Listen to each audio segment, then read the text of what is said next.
Assalamualaikum warahmatullahi wabarakatuh. Bismillahirrahmanirrahim. Alhamdulillahi rabbil alamin. Wabihi nasta'in ala umuri dunia wa din. Wassalatu wassalamu ala ashrafi anbiya'il mursalin. Wa ala alihi wa sahbihi wa man sara ala nahjihi bi ihsanin ila yaumidin wa ba'd. Hadirin Allah muliakan, alhamdulillah kita panjatkan puji dan syukur kita kepada Allah Subhanahu wa taala atas segala nikmat dan karunia yang Allah berikan dan Allah limpahkan kepada kita, nikmat yang nggak bisa kita hitung atau kita kalkulasi, karena di setiap detik, setiap detak itu ada nikmat Allah Subhanahu wa taala. Khususnya ketika kita diberikan kesempatan beramal soleh, beribadah, ikut kajian, lalu berusaha mengamalkan di waktu-waktu yang spesial, hari-hari yang istimewa seperti bulan-bulan haram saat ini. Kita berada di bulan Rajab, dan bulan Rajab salah satu dari 4 bulan haram atau bulan mulia yang Allah spesialkan di surat At-Taubah 36, minha arba'atun hurum. Di antara 12 bulan itu ada 4 bulan yang mulia, dan di antara tafsirnya adalah sebagaimana tafsir Ibnu Abbas dan lain-lain, bahwa setiap amal soleh yang dikerjakan di bulan haram itu dilipat gandakan pahalanya, dan setiap dosa di 4 bulan ini juga dilipat gandakan dosanya. Dan 4 bulan ini apa, hadirin? Masih ingat nggak? 4 bulan haram apa? 4 bulan haram loh, dari awal dong, yang Rajab. Ya Rajab, ini kita lagi bicara Rajab. Yang pertama apa? Kata Nabi SAW 3 bulan datang berturut-turut, ngikutin hadisnya aja. Yang pertama apa? Ya Allah, lupa ini jemaah. Dzulqa'dah, Dzulhijjah, Al-Muharram, wa Rajabu Mudhar, kata Nabi SAW. Dzulqa'dah, lalu Dzulhijjah, lalu Al-Muharram, dan yang terakhir Rajab.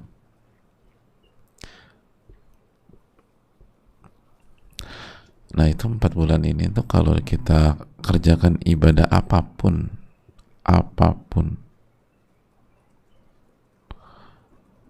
itu pahalanya dilipat gandakan oleh Allah.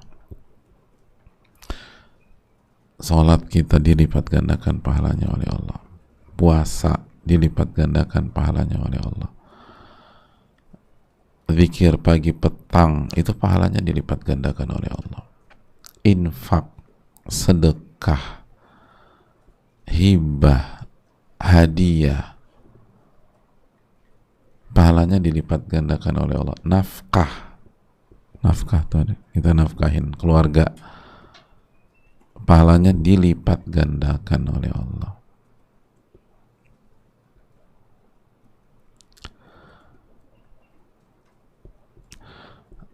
Dan banyak hal, bahkan bukan banyak hal lagi, semua amal ibadah, kajian nih, ini pahalanya dilipat gandakan oleh Allah. Nyatat pas kajian, pahalanya dilipat gandakan oleh Allah. Ngantuk ketika kajian, nah ini juga ngantuk nih. Nah ini bisa jadi, kalau kita jadi meremehkan ilmu ini bisa dosa lalu dilipat gandakan oleh Allah.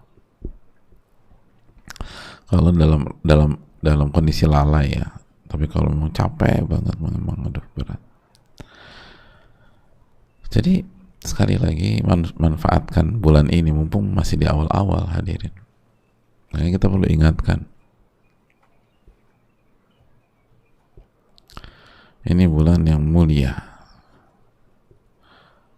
bulan yang mulia.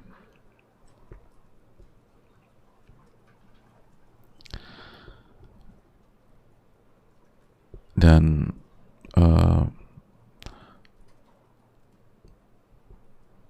belum lagi pahala pahala merintis gitu. Kalau ini kan bulan-bulan haram ini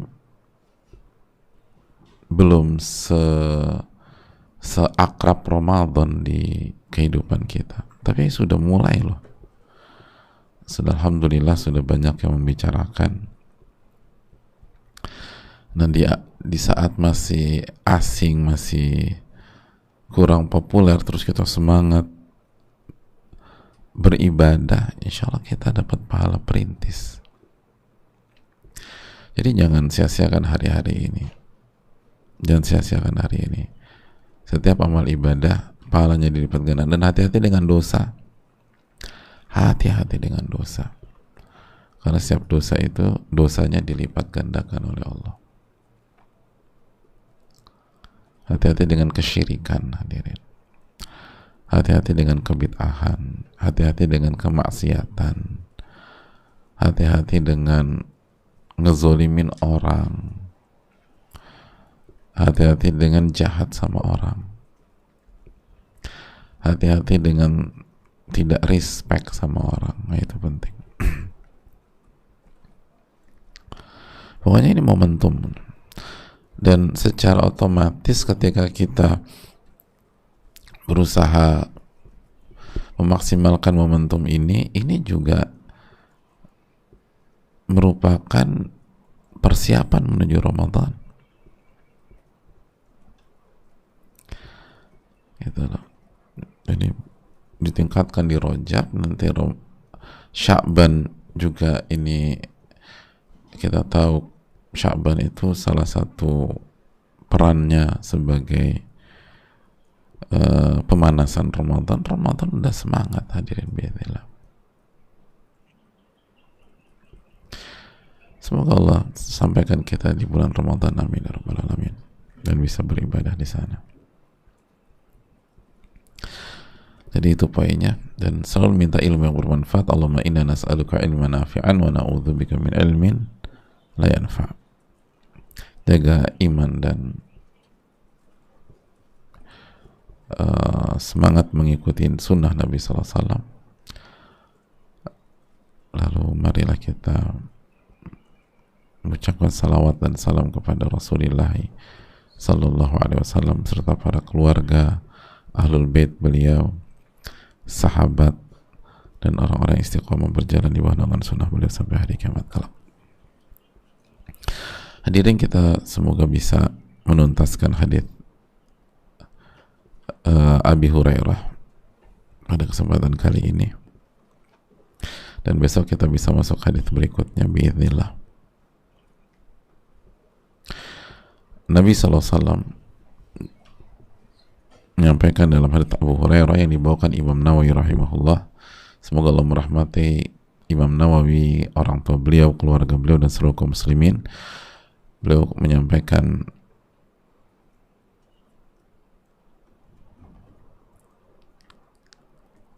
wa anhu qala, dan dari Abu Hurairah radhiyallahu ta'ala an,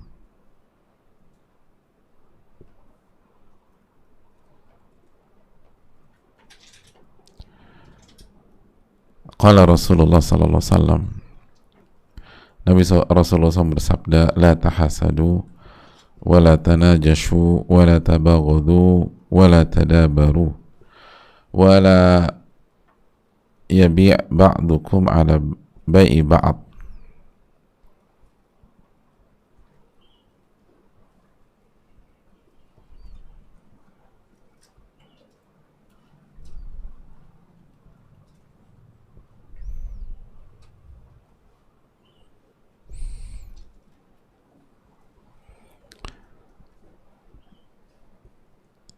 Janganlah di antara atau sebagian kalian menjual atas penjualan sebagian yang lain.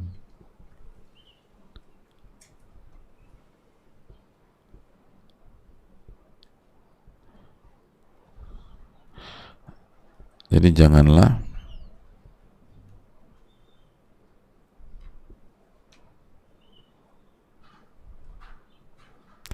sebagian dari kalian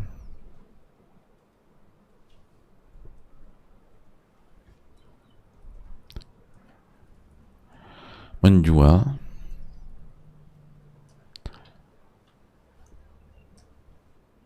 atas penjualan sebagian yang lain.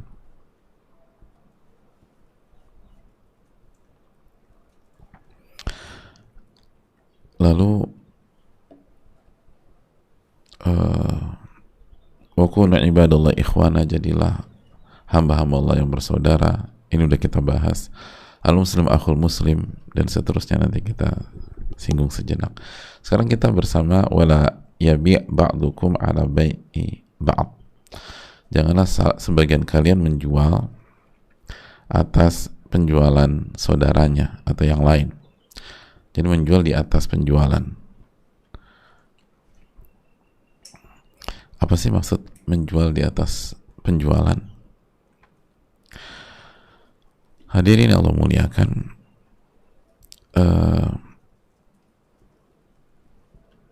contohnya. Ulama mengatakan apabila ada transaksi atau ada seseorang membeli, misalnya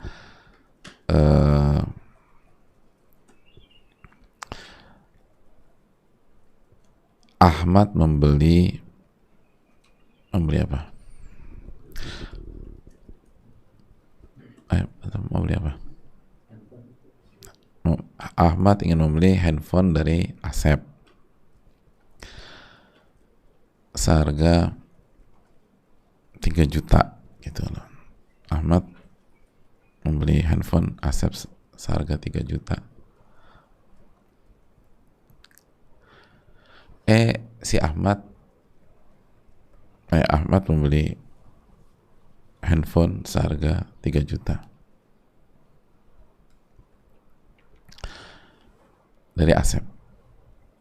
Nah, si Ahmad didatengin sama Mas Fulan. Nah, ini Mas Fulan. Berapa Mat beli handphone, Mat? 3 juta. 3 juta. Saya bisa kasih barang yang sama, spek yang sama, 2 juta. Atau kalau kamu tetap pengen dengan budget 3 juta, aku kasih spek yang lebih bagus dari itu. Maka akhirnya Ahmad datang ke Asep untuk membatalkan transaksi dan deal sama Mas Fulan ini.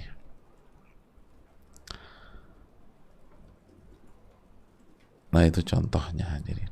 Salah satu contoh. Gitu.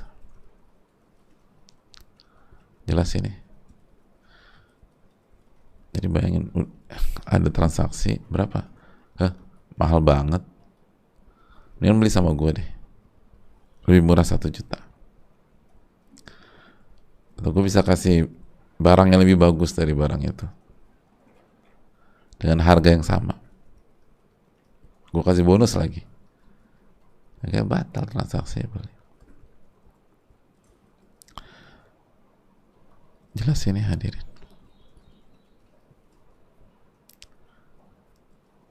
Jelas kan ngomong-ngomong? Oke.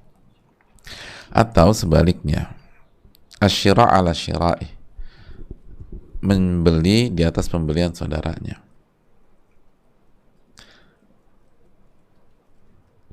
Misalnya tadi Ahmad beli handphone 3 juta dari si Asep, maka Mas Fulan datang ke si Asep, saya mau beli handphone dong. Ya udah kejual dengan spek sekian-sekian, udah kejual sama Ahmad. Berapa? 3 juta gitu loh. Oh, gimana kalau saya beli 3,5? Ya udah kejual, ya Anda urus lah. 3,5 lumayan. Akhirnya Asep datang ke Ahmad, saya nggak jadi jual, saya balikin uang Anda. Akhirnya dijual ke Mas Fulan, dapat 3,5. Maka ini haram. jelas ini? Oke.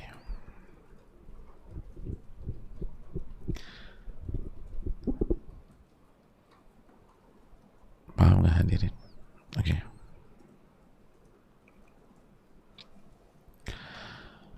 Nah, hadirin Allah muliakan, timbul pertanyaan,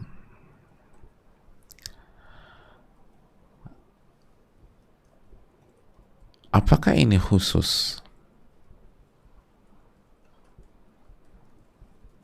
untuk apakah larangan ini khusus? Atau sebelum kita masuk ini, kita cek hukumnya dulu deh ya. Apa sih hukumnya di tengah-tengah para ulama ini?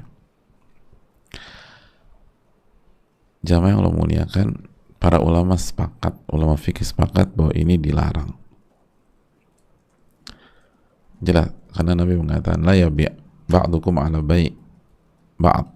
Jangan sebagian kamu menjual di atas penjualan saudaranya.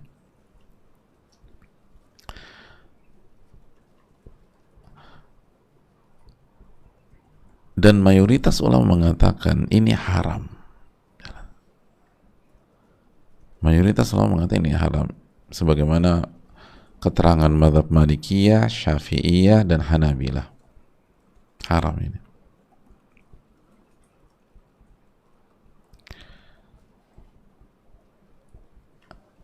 Haram.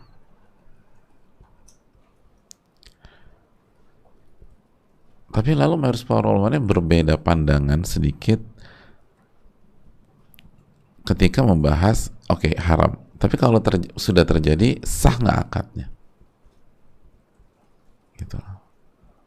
Artinya harus dibatalkan atau udah sah berjalan begitu? Ini akadnya Mas Fulan sama Asep atau Ahmad tadi dengan dua. Jadi kalau udah kejadian tuh, akhirnya Mas Fulan jual handphonenya ke Ahmad atau Mas Fulan beli handphonenya Mas Asep, terus gimana nih? Nah, hadirin Allah muliakan,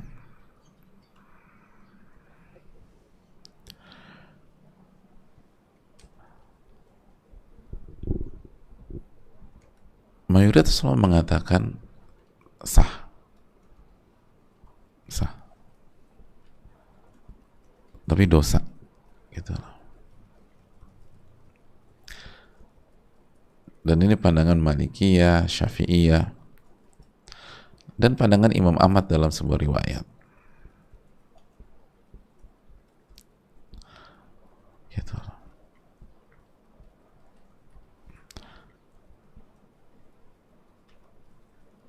Tapi mazhab Hanabilah mengatakan fasakh batal akad. Tapi mayoritas mengatakan masih sah tapi dosa dia. Gitu. Itu kesimpulan. Kesimpulan menjual di atas penjualan saudaranya dosa. Gitu.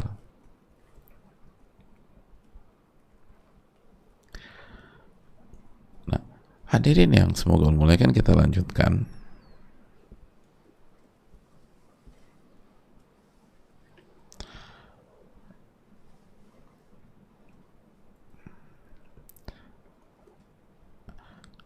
Apakah larangan ini hanya berlaku di waktu khiyar atau tetap berlaku setelah waktu khiyar?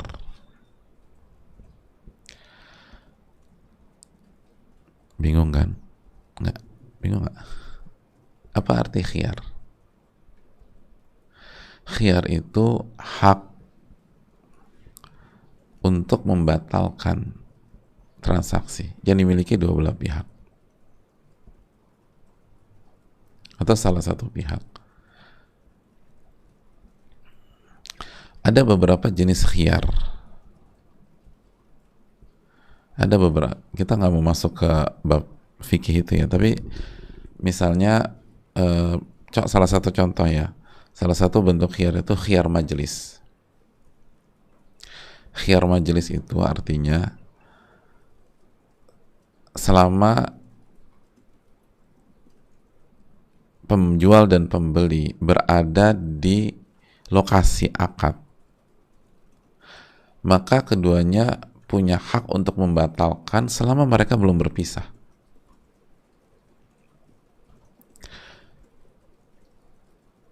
Jadi udah deal nih, udah bayar, terus pembelinya ingat, ya Allah aku tuh punya utang sama Pak RT, jatuh tempo besok kalau aku beli misalnya handphone seharga 3 juta ini, gimana aku bayar utang?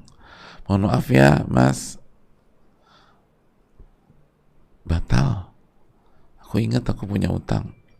Maka penjual, misalnya tadi Mas Agus itu harus oke, atau Mas Asep itu oke, nggak masalah, kamu punya hak untuk khiyar. Akhirnya batal, karena selama mereka belum berpisah, masih ada di majelis tempat. Atau sebaliknya dari penjual, pas sudah akad, udah kasih barang, tapi masih ada di situ, masih ngeliat pembelinya yang lain, penjualnya ditelepon, Mas Asep ditelepon oleh anaknya,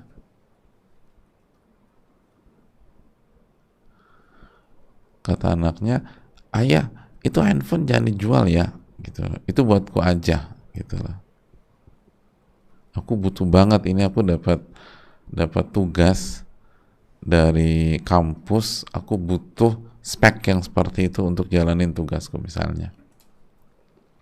Oh gitu ya, yaudah nggak aja, mohon maaf ya Mas Ahmad ya, kita nggak jadi ya karena ternyata mau dipakai anakku, gitu loh.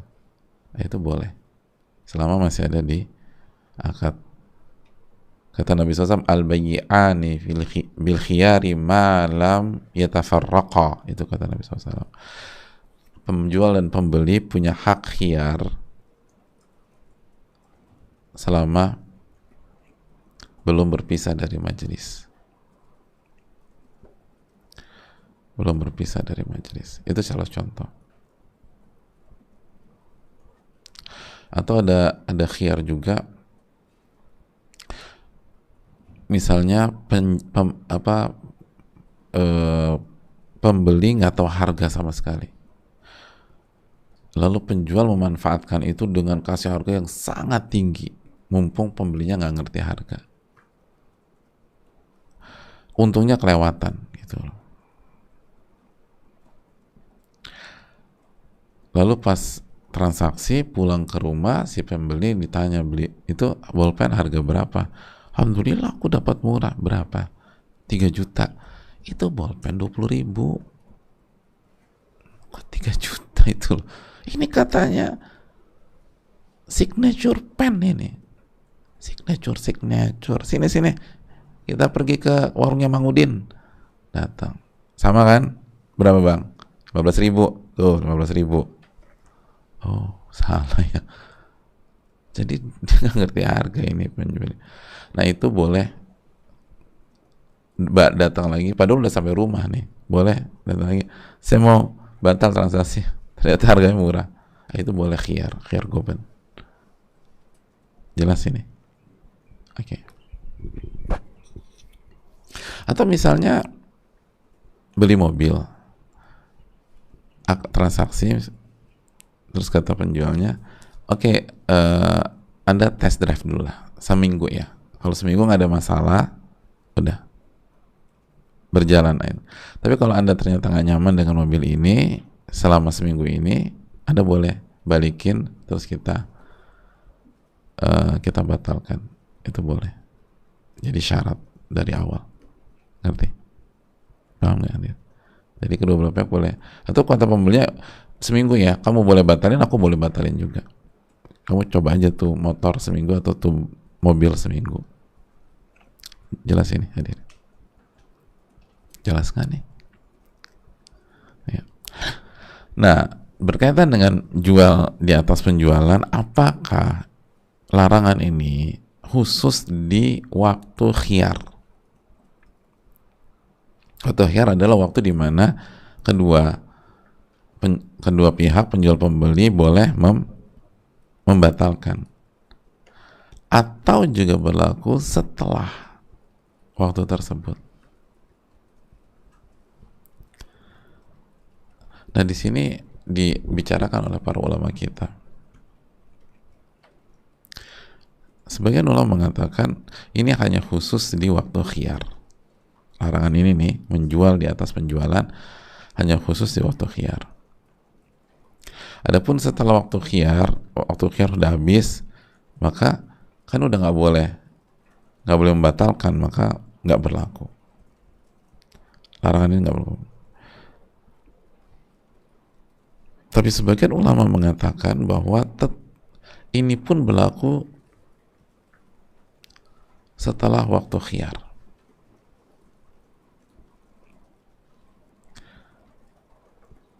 Dan pandangan kedua ini kuat. Kenapa demikian? Karena redaksi larangannya umum, nggak menunjukkan waktu. La yabi' ba'dukum ala bai' ba'd. Kita lihat lagi hadisnya. Janganlah sebagian kalian menjual atas penjualan sebagian yang lain. Nggak ada keterangan waktu di sini. Tidak disebutkan keterangan waktu, berarti umum. Mau pada saat khiyar atau setelah khiyar. Dan ini pandangan yang kuat. Belum lagi maknanya juga masih ada. Kata para ulama, kenapa sih ini dilarang?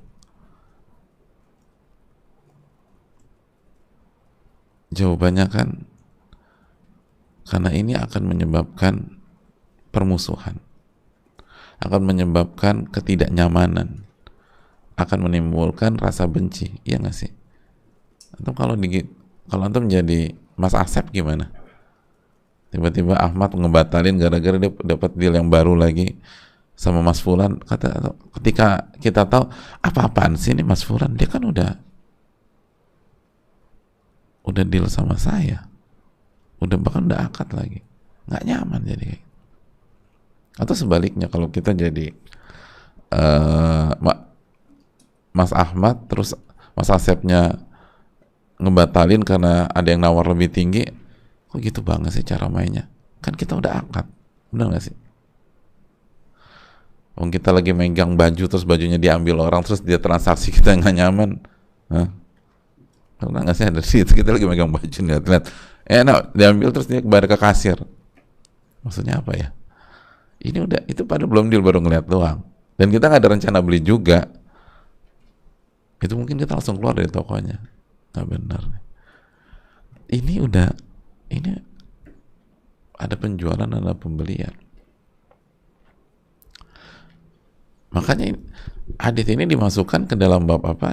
Itu dalam bab memuliakan sesama muslim, menjaga haknya, kasih sayang gitu. Ini hal-hal yang sangat kontraproduktif dalam bab kasih sayang. Nah, kata sebagian para ulama, walaupun setelah waktu khiyar, tapi makna ini masih ada.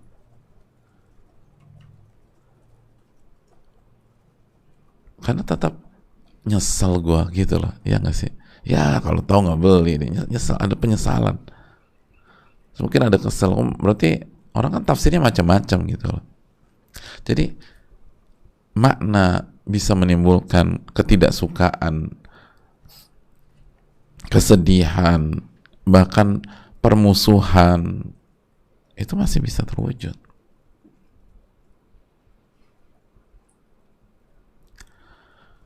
Atau bahkan bisa jadi pemaksaan, kata sebagian para ulama. Akhirnya walaupun udah nggak ada hak khiyar tadi masih ingat ya, apa hak pembatal, dia maksa aja, nggak pokoknya nggak jadi pokoknya gimana dong gitu loh. Nggak, tapi kan udah nggak ada hak khiyar mas, ya tapi coba dong ini kan gitu, ini nggak nyaman orang. Jadi tetap jangan, udah beli, oh sekian, ya udah, bukan rezeki kita. Nggak usah kita bilang, gue juga punya barang kayak gitu, lebih murah makan. Nggak usah. Ya, biar udah, kita dapat rezeki dari yang lain. Dan kita nggak usah buat orang tuh jadi nyesek, jadi ini, biarin dia senang dengan barang dia. Rizki di tangan Allah Subhanahu wa Ta'ala. Atau misalnya udah kita memang nggak rizki dapat barang itu, cari yang lain aja. Allah Ta'ala bisa. Kecuali kata sebagian para ulama, kalau waktunya itu udah lama, kalau waktunya udah lama,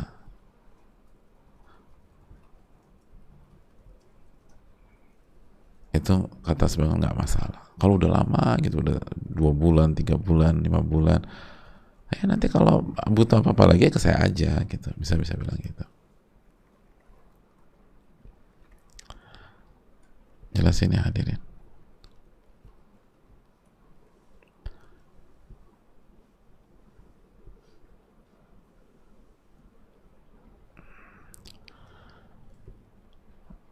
Paham hadirin? Dan dalam riwayat yang lain, Nabi juga melarang menawar di atas tawaran saudaranya, itu juga nggak boleh. Dalam hadis Muslim, menawar di atas tawaran. Jadi kalau orang udah nawar, udah biarkan dia menjalani proses itu. Kalau jadi ya udah, berarti jadi. Kalau nggak jadi baru kita masuk. Udah nggak jadi nih, baru masuk. Jangan dia tawar berapa kalau sekian, gue di atasnya deh. Jangan begitu. Nawar ke penawaran saudara jangan. Jelas. Baik kita masuk ke penjual atau kita masuk ke pembeli, itu juga dilarang.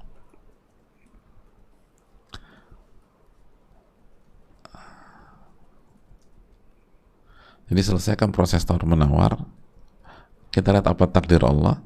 Kalau ternyata mereka deal, alhamdulillah. Rizki kita bukan di situ. Kalau mereka nggak deal, silakan masuk. Jelas ini hadir. Oke. Itu juga dilarang. Terus juga yang berkaitan juga dengan bab ini, melamar wanita yang sudah dilamar oleh orang lain. Kalau udah dilamar jangan masuk kan. Walaupun kayaknya ini cocok banget sama aku, udah dilamar, jangan masuk. Wala yakhtub ala khitbati akhi, kata Nabi SAW, jangan melamar wanita yang sudah dilamar oleh saudaranya. Kalau belum dilamar nggak masalah. Kalau belum dilamar, tapi kalau udah dilamar, udah, biarkan proses itu. Dan ini ada pembahasan khusus ya, nanti bukan waktunya, tapi intinya maknanya sama. Bahkan ini lebih sensitif lagi. Sensitif nggak sih? Ini lebih sensitif karena ini masalah pernikahan dan masalah manusia.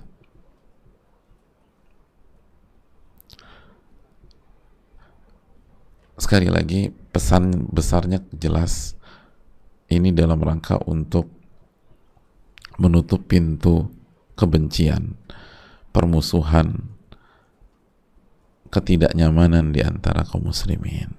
Pintu itu ditutup sama Allah. Jangan sampai gara-gara barang itu kita ribut. Nggak boleh. Harus jaga perasaan orang. Ya udah. Emang dia ditakdirkan nawar duluan atau beli atau ketemu tuh barang duluan sebelum kita, ya udah. Nggak masalah.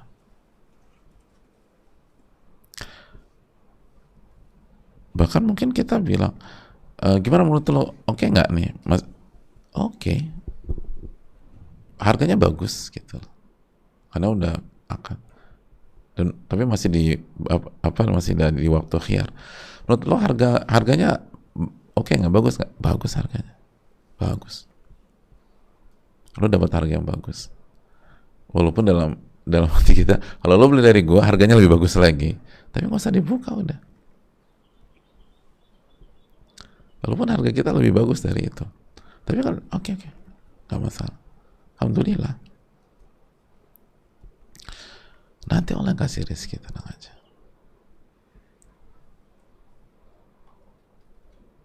Nanti Allah kasih rezeki. Baik itu berupa uang atau berupa barang itu. Jangan pernah khawatir itu. wa fis sama'i rizqukum wa ma tu'adun, dan di atas langit lah rezeki kalian dan apa yang dijanjikan untuk kalian. Allah yang kasih. Dan kalau rezeki nggak kemana lah. Kalau rezeki itu nggak kemana.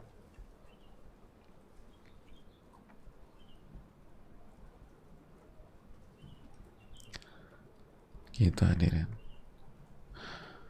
Oh, ada orang tuh jual mobilnya hadirin, jual mobil, udah jual dia. Itu berapa waktu kemudian mobilnya ada lagi di depan, di tempatnya udah. Bisa gitu tuh. Mobil yang sama persis, dia suka sama tuh mobil, dia jual untuk hal yang baik. Itu berapa waktu kemudian mobilnya ada lagi di situ. Tentu saja ada cerita di situ, tapi intinya tuh bisa begitu loh. Itu long story shortnya lah. Iya. Emang rezeki itu nggak kemana udah. Dia jual nih mobil, udah dapat nih. Terus berapa waktu ya kemudian mobilnya balik lagi ke dia. Balik lagi ke dia. Emang rezekinya dia tuh mobil. Dan setahu saya, semoga saya nggak salah ya, setahu saya dia nggak keluarin uang sama sekali. Mobil itu balik lagi ke dia nggak keluarin, dan caranya halal. Gitu. Emang kalau rezeki itu nggak kemana diri.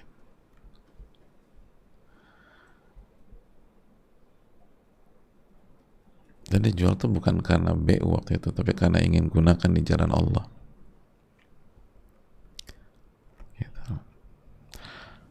Allah Ta'ala misal.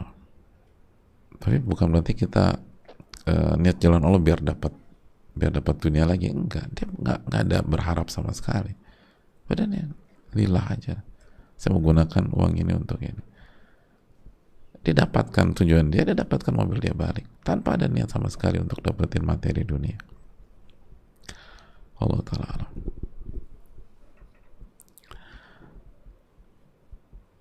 Itu yang perlu kita camkan.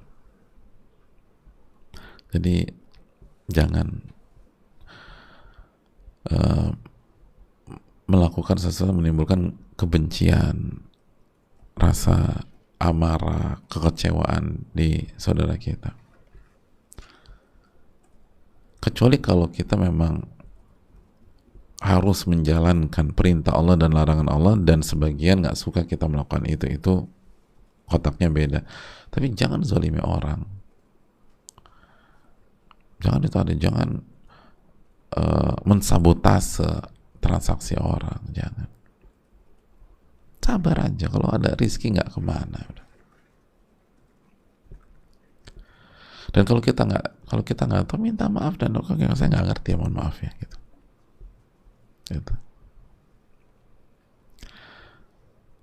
Baik, kita lanjutkan. Wa kunu ibadallahi ikhwana. Kembali ke hadis. Dan jadilah hamba-hamba Allah yang bersaudara. Dan ditekankan lagi. Makanya jangan hasad, jangan najash, jangan saling benci, jangan saling membelakangi, jangan menjual di atas penjualan, jangan membeli di atas pembelian. Bahkan tadi jangan melamar wanita yang sudah dilamar. Kenapa? Karena kalian ini saudara. Jadilah hamba Allah yang bersaudara gitu loh. Jadilah hamba Allah yang bersaudara. Al-muslim akhul muslim. Muslim itu saudara muslim yang lain. Kita kembali ke redaksi. La yadhlimuhu wa la yaqiru wa la yakhdhuluhu.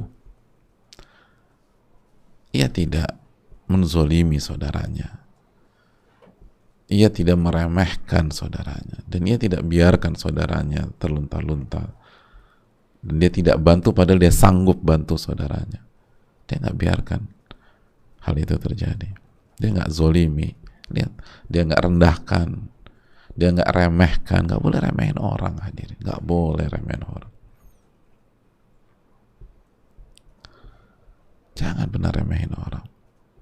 Kita nggak lebih baik dari orang itu, bisa jadi. Bahkan kita mungkin lebih hina daripada dia. Dan jangan biarkan orang, padahal kita mampu nolong.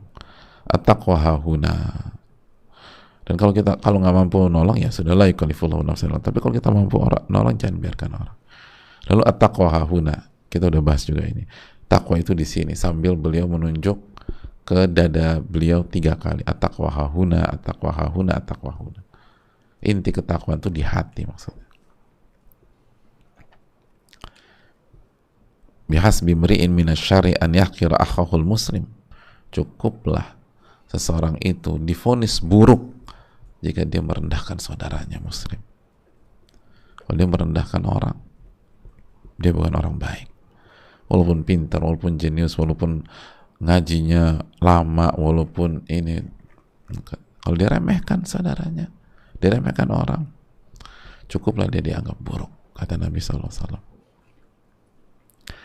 Kullul muslimi 'alal muslimi haramun damuhu wa maluhu wa 'irduhu. Dan setiap muslim atas muslim lain itu haram darahnya, haram hartanya, haram kehormatannya. Gak boleh kita ganggu, gak boleh kita sentuh, gak boleh kita zolimi, gak boleh. Dan ini sekali lagi makanya disebutkan di beberapa hadis, karena ini induknya darah, harta, kehormatan, ini harus dijaga. Darah, harta, kehormatan, ini induk dari kezoliman. Kezolimannya, apapun kezoliman, ngarahnya secara umum ke sini. Kalau nggak darah seseorang atau diri seseorang, harta seseorang, kehormatan seseorang, itu harus dijaga. Jangan kita sakiti orang secara fisik atau secara, jangan kita ambil harta orang. Hati-hati harta orang. Dan jangan kita jatuhkan atau lecehkan atau turunkan kehormatan orang. Allah ta'ala bisawab. Ini bisa disampaikan, waktu sudah habis. Insyaallah pada esok hari kita akan masuk di hadis berikutnya. Hadis yang sangat penting juga. Hadis salah satu